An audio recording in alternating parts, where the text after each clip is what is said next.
तो पिछली वीडियो में हमने देखा था कि nucleophilic addition reaction aldehyde fast करते हैं देन कीटोन, एंड हमने स्पेसिफिकली बात करी थी एलिफेटिक एल्डिहाइड्स की और एलिफेटिक कीटोन्स की। बट आज की वीडियो में हम बात करेंगे एरोमेटिक एल्डिहाइड्स की एंड एरोमेटिक कीटोन्स की, एंड ये देखेंगे कि एरोमेटिक एल्डिहाइड्स एंड कीटोन की जो न्यूक्लियोफिलिक एडिशन रिएक्शन का जो रेट होता है वो क्या एलिफेटिक एल्डिहाइड और एलिफेटिक कीटोन से ज़्यादा होता है या फिर कम होता है। ठीक है, तो कल हमने देखा था कि जो aliphatic aldehydes and aliphatic ketones हैं इनके बीच में न्यूक्लियोफिलिक एडिशन रिएक्शन का रेट। तो एक हम रिवाइज कर लेते हैं पर जैसे हमने एग्जांपल लिया था एल्डिहाइड का, लाइक ये वाला, एंड इस एल्डिहाइड का rate of reaction of nucleophilic addition reaction. Previous video में हमने देखा था कि एलिफेटिक एल्डिहाइड का rate of reaction specifically nucleophilic addition reaction जो होगी कीटोन से ज़्यादा होगी। ठीक है, इस एल्डिहाइड के अंदर इस कीटोन से ज़्यादा न्यूक्लियोफिलिक एडिशन रिएक्शन का रेट होगा। ठीक है, एंड कल हमने प्रीवियस वीडियो में हमने इसका रीज़न भी देखा था। तो आज की वीडियो में हमें देखना है कि जो एरोमेटिक एल्डिहाइड्स होते हैं, एरोमेटिक एल्डिहाइड्स लाइक हम एग्जांपल ले लेते हैं, एक ये एल्डिहाइड है। ओके, तो ये एक एल्डिहाइड है एंड अब हम देखेंगे कि ये जो इसको हम बोलते हैं बेंजल्डिहाइड, एंड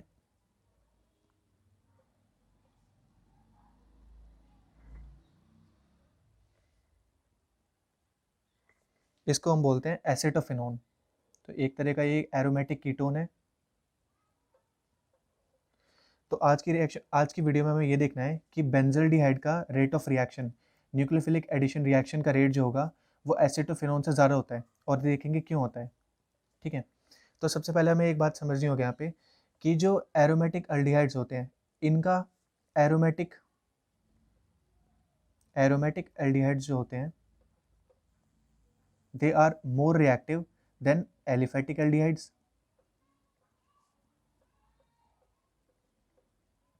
एंड सबसे पहला पॉइंट ये, दूसरा पॉइंट ये कि aromatic ketones sorry aromatic aldehydes are less reactive than aliphatic aldehydes, and aromatic ketones are less reactive than aliphatic ketones। तो बेसिकली हमें आज ये लॉजिक समझना है कि एरोमेटिक एल्डिहाइड्स लेस रिएक्टिव होते हैं देन एलिफेटिक एल्डिहाइड से। इसका हम एक एग्जांपल ले सकते हैं कि बेंजल्डिहाइड जो होगा वो लेस रिएक्टिव होगा देन इस एल्डिहाइड से या फिर किसी भी एलिफेटिक एल्डिहाइड से। ठीक है, तो सबसे पहले हमें एक इसका रीज़न ये है कि बेंजल्डिहाइड के अंदर रेजोनेंस होता है जिस वजह से इस कार्बन के ऊपर जो डेल पॉजिटिव चार्ज होता है वो कम हो जाता है, जबकि यहाँ पर इस तरह के कंपाउंड के ये एलिफेटिक जो एल्डिहाइड है इसके अंदर डेल पॉजिटिव चार्ज को कम करने वाला कोई रेजोनेंस नहीं है। सो यहाँ पे सीधे सीधे क्लियर लॉजिक ये है कि aromatic aldehydes are less reactive than aliphatic aldehydes because in aromatic aldehydes we can see resonance, but in aliphatic aldehydes there is absence of resonance. That is why the carbocation is not stable as compared to carbocation formed in aromatic aldehyde. Same reason goes with ketones. तो एक aromatic हम ketone का example लेते हैं, जैसे हमने यहाँ पर ऊपर लिया था एसेटोफिनोन, एंड एसेटोफिनोन के अंदर हम देख सकते हैं रेजोनेंस होगा, यहाँ से बॉन्ड ब्रेक होगा एंड यहाँ से ऑक्सीजन के ऊपर नेगेटिव चार्ज आएगा, जिस वजह से यहाँ पर पॉजिटिव चार्ज जो कार्बन के ऊपर बनता है वो थोड़ा कम हो जाएगा एज़ कम्पेयर टू इसके अंदर। अब यहाँ पर तो कोई रेजोनेंस होने नहीं वाला है, जो ये वाला कीटोन है इसके अंदर कोई रेजोनेंस थोड़ा होने वाला है। That is nucleophilic addition reaction का रेट इसके अंदर ज़्यादा होगा। ठीक है, अब इसका रेजोनेंस हम स्ट्रक्चर बना लेते हैं। जैसे हमने एक एल्डिहाइड लिया, ठीक है, ये हो गया बेंजल्डिहाइड। तो इसका रेजोनेंस कैसे होगा, ये बॉन्ड ब्रेक होगा एंड कार्बन के ऊपर आएगा पॉजिटिव चार्ज, एंड ये बनेगा ऑक्सीजन के ऊपर नेगेटिव हाइड्रोजन, एंड यहाँ पे कार्बन के साथ डबल बॉन्ड आ जाएगा एंड यहाँ पर पॉजिटिव, एंड ये बॉन्ड बने रहेंगे। उसके बाद ये बॉन्ड ब्रेक होकर यहाँ जाएगा एंड ये शिफ्ट इधर होगा। सो ये इधर positive double bond carbon oxygen के ऊपर negative hydrogen. Then next step के अंदर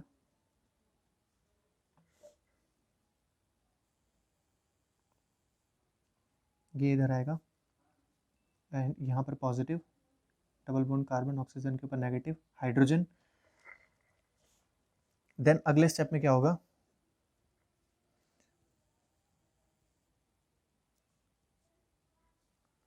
ये जो है डबल बॉन्ड ये इधर आएगा, ये पॉजिटिव चार्ज खत्म होगा एंड वापस यहाँ पे ऑक्सीजन नेगेटिव इधर आ जाएगा। सो डबल बॉन्ड एंड कार्बन, ठीक है। तो ये ओवरऑल जैसे पहले था वैसे ही आखिरी में हो गया, बस यहाँ पे बॉन्ड्स की पोजीशन जो बेंजीन रिंग है उसके अंदर रेजोनेंस होकर चेंज हो गई। सो आप देख सकते हैं ना यहाँ पे कि जो कार्बन के ऊपर पॉजिटिव चार्ज था आता वो किस तरीके से स्टेबल हो सकता है यहाँ पे, ठीक है। Whereas in case of aliphatic aldehydes resonance हो नहीं सकता, तो इस वजह से ये स्टेबल भी नहीं कर सकते खुद को, दैट इज वाई ये ज़्यादा रिएक्टिव होंगे इन न्यूक्लियोफिलिक एडिशन रिएक्शन में, ठीक है। एंड यही रेजोनेंस वाला जो रीज़न है ये कीटोन्स के अंदर भी होता है, एरोमेटिक कीटोन्स के अंदर, जिस वजह से aromatic ketones are less reactive in nucleophilic addition reaction than aliphatic ketones, ठीक है। तो अभी हम एक ऑर्डर देख लेते हैं जिसमें लिखा हुआ है कि benzaldehyde is more reactive than acetophenone and acetophenone is more reactive than benzophenone,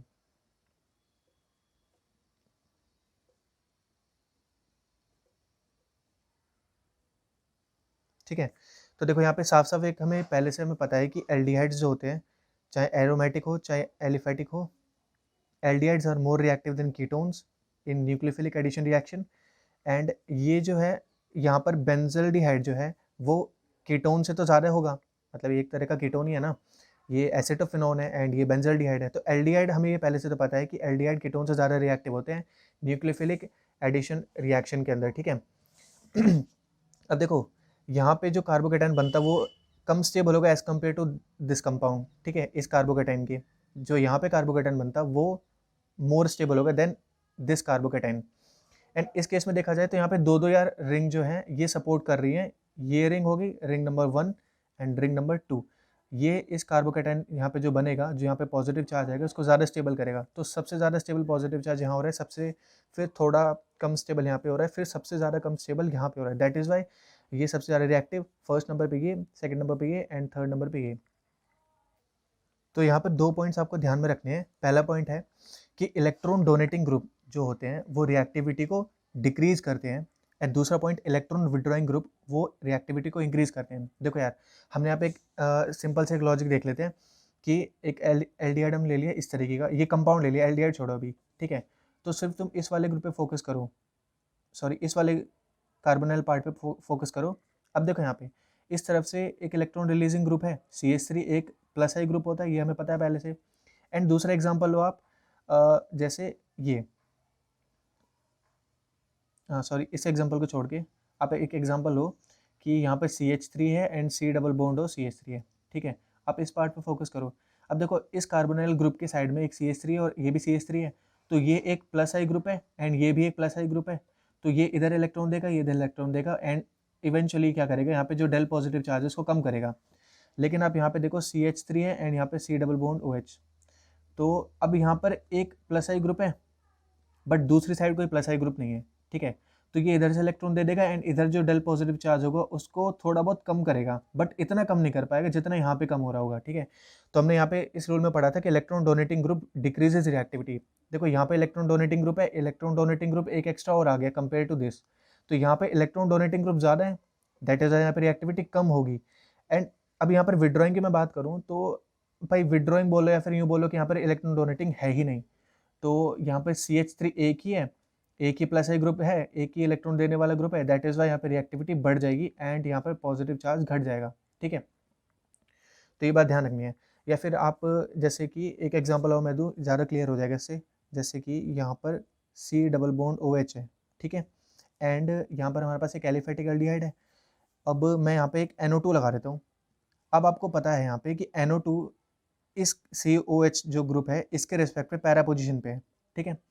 अब पैरा पोजीशन पे तो पैरा पे या फिर ऑर्थो पोजीशन पे अगर हो जाए ना, सॉरी हम अभी पहले पैरा की बात कर लेते हैं।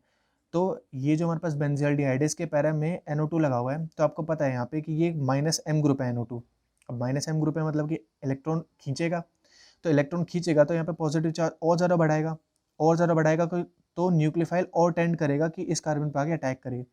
तो हो गया ना यहाँ पे इलेक्ट्रॉन, यहाँ पे विड्रॉइंग ग्रुप है ये, ठीक है। तो ये रूल नंबर 2 हमारे यहाँ पे अप्लाई हो गया। अब हम दूसरा एग्जाम्पल ले फर्स्ट पॉइंट को क्लियर करने के लिए। तो हम ये देखते हैं जैसे कि C डबल बॉन्ड OH है एंड इसके पैरा पोजिशन में हमने एक इलेक्ट्रॉन डोनेटिंग ग्रुप लगा दिया लाइक अब अगर हम ये कंपाउंड लें और इस कंपाउंड के पैरा पोजिशन में अगर हम लगा दें CH3, तो CH3 तो एक तरीके से NO2 के कंपैरिजन में अगर देखा जाए तो इलेक्ट्रॉन रिलीज ही करता है बेंजीन रिंग में। सो दैट इज़ वाई ये इस पॉजिटिव को कम करेगा एंड ये एक इलेक्ट्रॉन डोनेटिंग ग्रुप हो गया। अब इलेक्ट्रॉन डोनेटिंग ग्रुप होने की वजह से ये रिएक्टिविटी को कम करेगा, क्यों? क्योंकि यहाँ पे पॉजिटिव चार्ज कम हो जाएगा, जिस वजह से न्यूक्लियोफाइल इस पर क्यों ही आके अटैक करेगा जब इसको पॉजिटिव चार्ज इसका कम है और इसको इलेक्ट्रॉन की ज़रूरत ही नहीं है। तो ठीक है, तो ये लॉजिक है यहाँ पे। अब एक मैं आपको रिएक्टिविटी ऑर्डर बताता हूँ जिसको आपको बिल्कुल एकदम टिप्स पे रखना है। ये एकदम जेईई मेंस या जेईई एडवांस के एग्जाम के अंदर डायरेक्ट अप्लाई हो जाएगा ये वाला कॉन्सेप्ट, ठीक है। एंड अगर आपको ये सीरीज़ याद है तो ये विद इन फ्यू सेकंड्स आप ऑर्गेनिक केमिस्ट्री का क्वेश्चन आराम से सॉल्व कर सकते हो। नहीं तो आपको फिर दिमाग लगा लगा के लॉजिक लगा के मैं एग्जाम में समझना पड़ेगा कि यहाँ पे ऑर्डर ऑफ रिएक्टिविटी इसका ज़्यादा हो गया फिर उसका ज़्यादा होगा, ठीक है। तो ये वाला एक बार आप ढंग से देखो तो आपको ये वाली जो एक मतलब कि तो आपको ये सीरीज़ ज़रूर याद रखनी है, ठीक है। तो इस सीरीज़ में बताया क्या गया है कि जो एल्डिहाइड है हमारे पास स्पेशली बताया गया फॉर्मेल्डिहाइड है। तो मतलब कि हमारे पास जो कार्बोनाइल कंपाउंड्स है उनमें सबसे ज़्यादा रिएक्टिव कौन होता है? फॉर्मेल्डिहाइड सबसे ज़्यादा रिएक्टिव होता है, ठीक है। देखो सबसे ज़्यादा रिएक्टिव एल्डिहाइड्स होते हैं, लेकिन एल्डिहाइड में भी स्पेसिफिक बता दिया गया कि सबसे ज़्यादा रिएक्टिव ये वाला हो जाएगा। देन कोई भी एक एलिफेटिक एल्डिहाइड, फिर हमारे पास कोई भी एक एरोमेटिक एल्डिहाइड होगा, देन हमारे पास कोई भी एक एलिफेटिक कीटोन, उससे लेस हो जाएगा reactive aromatic ketone, then acid halide. And acid halide के अंदर हमें ये वाला एक ऑर्डर याद रखना होगा। इसका मैं एकदम एक्सप्लेनेशन दूंगा क्योंकि ये एक थोड़ा एक्सेप्शन सा हो जाता है, इसमें एक रीज़न लगता है, तो मैं बताता हूँ आपको। एंड देन एजाइड, फिर उसके बाद acid anhydride and ester and amide, then acid, then RC double bond O, ये वाले ग्रुप जो होंगे, ठीक है। तो देखो ये अगर आपको सीरीज याद है ना तो आप एग्जाम में जो क्वेश्चन आएगा उसको डायरेक्टली कर दोगे सॉल्व, ठीक है। आपको कोई वहाँ पे लॉजिक लगाने में अपना टाइम वेस्ट करने की जरूरत नहीं पड़ेगी। एंड अगर आपको ये लॉजिक याद नहीं है, ये आपको सीरीज याद नहीं है, तो आपको वहाँ पे लॉजिक यूज़ करके हो तब भी जाएगा, लेकिन थोड़ा टाइम कंज्यूम हो जाएगा वहाँ पे। तो आपको वहाँ पे ये सीरीज याद होनी चाहिए बिल्कुल एग्जैक्ट एकदम, ठीक है। और ये क्वेश्चन आते हैं जिसके अंदर न्यूक्लियोफिली एडिशन रिएक्शन का रेट कंपेयर करवाने के लिए पूछा जाता है। मेंस के अंदर इतने टफ क्वेश्चन नहीं आएंगे कि आपको एल्डिहाइड एंड इनके अंदर कंपेयर करवा दिया जाएगा, मतलब कि समझ रहे हो ना, कोई एक्सेप्शन तो क्वेश्चन नहीं आएगा, लेकिन इजी आएंगे जो इन सीरीज पे बेस होंगे। तो आपको इस सीरीज एकदम अच्छी तरह से याद होनी चाहिए। तो अभी हमने एक ऑर्डर देखा था जिसके अंदर RC double bond O Cl and RBr, फिर मतलब ये ऑर्डर दिया हुआ है, ठीक है। तो आप में से कुछ लोग क्वेश्चन करेंगे कि RC double bond O Cl ये लेस रिएक्टिव है then RC double bond O Br से, then RC double bond O I। तो अब कुछ लोग बोलेंगे कि ये -I इफेक्ट जो है वो स्ट्रॉन्ग शो करता है देन Br से, देन आयोडीन से। तो मतलब क्लोरीन का जो -I इफेक्ट है वो ज़्यादा स्ट्रॉन्ग होता है देन Br से, एंड देन Br का स्ट्रॉन्ग होता है I से। तो इस लॉजिक से तो ये इलेक्ट्रॉन ज़्यादा खींचेगा अपनी तरफ एंड इस कार्बन के ऊपर पॉजिटिव चार्ज और कम करेगा। तो न्यूक्लियोफाइल इस लॉजिक से तो और ज़्यादा जल्दी आके अटैक करना चाहिए ना इस पर, बट यहाँ पे तो ऑर्डर ही पूरा उल्टा घुमा हुआ है, तो ऐसा क्यों है? तो देखो एक बात आपको याद रखनी पड़ेगी यहाँ पे, मतलब एक बात आपको समझनी पड़ेगी कि कार्बन की जो कॉन्फ़िगरेशन है वो होती है 1s2 2s2 and 2p2, 6 electrons होते हैं। एंड इसके बैलेंस में हो गए कितने? 4, ठीक है, जिसमें वैलेंस ऑर्बिटल एक p भी है। अब हम अगर क्लोरीन की कॉन्फ़िगरेशन लें तो ये ग्रुप 17 का मेंबर है एंड इसकी कॉन्फ़िगरेशन हो जाएगी NS2 NP5, ठीक है, वैलेंस ऑर्बिटल कॉन्फ़िगरेशन इसकी। तो एक बात देखने वाली है, देखो कि क्लोरीन जो है ना इसके वैलेंस ऑर्बिटल्स में इलेक्ट्रॉन्स हैं। अब आपको एक बात यहाँ पे ध्यान रखनी पड़ेगी कि अगर क्लोरीन जो है वो बेंजीन रिंग के साथ अटैच होता है, ये आपने पढ़ी भी होगी एनसीईआरटी के अंदर कि जो क्लोरीन होता है वो बेंजीन रिंग के साथ रेजोनेंस करता है, ठीक है, ये आपने पढ़ा होगा दैट ये क्लोरीन जो होता है बेंजीन रिंग के साथ रेजोनेंस करता है। तो वही यहाँ पे भी लगता है कि क्लोरीन जो है ना अपने इलेक्ट्रॉन्स इसके साथ रेजोनेंस करवा के एंड इसके ऊपर नेगेटिव देगा ऑक्सीजन के ऊपर एंड इस पॉजिटिव चार्ज को कम करेगा। तो देखो एक सोच के देखो कि जो क्लोरीन की कॉन्फ़िगरेशन होती है वो होती है 1s2 2s2 2p5 2p6 3s2 3p5, ठीक है। तो 2p जो ऑर्बिटल है एंड 3p ऑर्बिटल ओवरलैप करेंगे एंड ओवरलैप करके यहाँ पे एक पार्शियल बॉन्ड बनाते हैं, ये आपने सुना होगा पहले भी, ठीक है। एक तरह का पार्शियल यहाँ पे बॉन्ड बन जाता है एंड ये पार्शियल बॉन्ड कब बनता है, जब ये 3p ओवरलैप जब ये 3p ऑर्बिटल है ये ओवरलैप करता है 2p ऑर्बिटल्स के साथ, ठीक है। अब देखो यहाँ पे समझने वाली बात ये है कि 2p ऑर्बिटल और जो 3p ऑर्बिटल है इनका साइज अप्रोक्सीमेटली सेम सा होता है, या फिर हम यूँ बोलेंगे कि 3p का थोड़ा सा बड़ा होता है, दैट इज़ वाई इनके बीच में ओवरलैपिंग तो हो जाती है बट इतनी ठीक ठाक नहीं होती, जितनी 2p की 2p से होगी उतनी 2p की 3p से नहीं हो सकती, बट फिर भी कुछ ना कुछ होगी। अब जबकि यहीं पे आप अगर एक एग्जांपल हो गए RCOBr का, तो कार्बन एंड जो Br है इसकी भी वैलेंस ऑर्बिटल जो कॉन्फ़िगरेशन है वो होगी NH2NP5 एंड ऑब्वियसली यहाँ पे क्या होगा, n की वैल्यू बढ़ चुकी होगी, जिस वजह से जो Br के जो ऑर्बिटल्स हैं वो और बाहर हो चुके होंगे, मतलब कि p ऑर्बिटल इसके और बड़े हो चुके होंगे Br के, ठीक है। तो जिस वजह से कार्बन एंड जो Br है इन दोनों के p ऑर्बिटल्स का ओवरलैप करना और मुश्किल हो चुका है, क्योंकि यार ये छोटा हो गया और ये Br का p ऑर्बिटल बढ़ चुका है, बड़ा हो गया साइज में। तो अब सोचो ना कि इतना छोटा ऑर्बिटल इतने बड़े के साथ कैसे ओवरलैप करेगा, वो क्लोरीन से ही बड़ी मुश्किल से कर पा रहा था, तो Br से कैसे करेगा। And same reason goes with the iodine, iodine का तो Br से भी बड़ा हो चुका होगा p orbital, that is why ये तो बहुत ही कम एक्सटेंट पे ओवरलैप करेगा कार्बन से, ठीक है। तो अब देखो Cl सबसे ज़्यादा ओवरलैप कर रहा है एंड दैट्स वाई ये सबसे ज़्यादा इलेक्ट्रॉन डोनेट कर रहा है, पार्शियल एक बॉन्ड बना रहा है, डबल बॉन्ड, ठीक है। Br थोड़ा कम बॉन्ड बना पाएगा, थोड़ा कम इलेक्ट्रॉन डोनेट करेगा एंड आयोडीन तो और कम करेगा due to poor overlapping of p orbitals. अब सोच के देखो ये जब इलेक्ट्रॉन डोनेट ही नहीं कर रहा तो इस डेल पॉजिटिव चार्ज को ख़त्म कैसे करेगा, एंड यहाँ पर भी वही लॉजिक, ठीक है। तो इस वजह से क्लोरीन सबसे ज़्यादा कम यहाँ पे डेल पॉजिटिव चार्ज, मतलब क्लोरीन यहाँ पर सबसे ज़्यादा इलेक्ट्रॉन डोनेट कर रहा है, देन उससे थोड़ा कम Br कर रहा है एंड देन थोड़ा उससे कम आयोडीन इलेक्ट्रॉन डोनेट कर रहा है एंड मतलब इवेंचुअली न्यूक्लियोफाइल जो होगा सबसे ज़्यादा तेज़ रिएक्ट करेगा आके इस पर, क्योंकि यहाँ पे सबसे ज़्यादा इलेक्ट्रॉन की कमी है, देन इसके बाद करेगा थोड़ा कम स्पीड से करेगा इस पर एंड सबसे ज़्यादा लीस्ट रिएक्टिव होगा न्यूक्लियोफाइल क्लोरीन में, ठीक है। सो ये एक थोड़ा एबनॉर्मल सा एक आपको याद रहे तो ठीक है, नहीं आपको लॉजिक तो समझ आ ही चुका है कि क्यों ऐसा ऑर्डर यहाँ पे है, ठीक है।